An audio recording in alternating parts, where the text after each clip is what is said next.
If you want those kids to learn, that salary you've got to earn.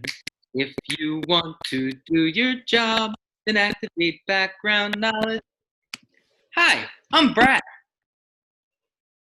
And I'm Ernie. and as teachers, it's your job to. Teach. That's where activating or supplying background knowledge comes in.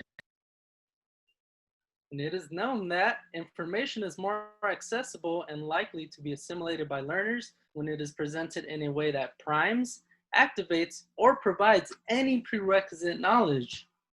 And what's more important than accessibility and assimilation by learners?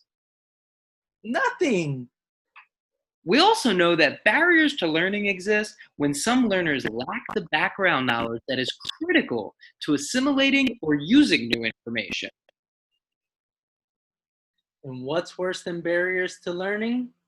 Nothing! Now, we know what you're thinking. What are some strategies we can use to activate or supply background knowledge? Nothing! Wait a minute. Just kidding. There are a bunch of proven strategies that work. For example, Anchor the instruction by linking it to and activating relevant prior knowledge. well, that's just a little vague, Ernie. Just how do we do that? Well, I'm glad you asked, Brad. You can use visual imagery, concept anchoring, or even concept mastery routines. Well, what about advanced organizers like KWL methods and concept maps? Those work too.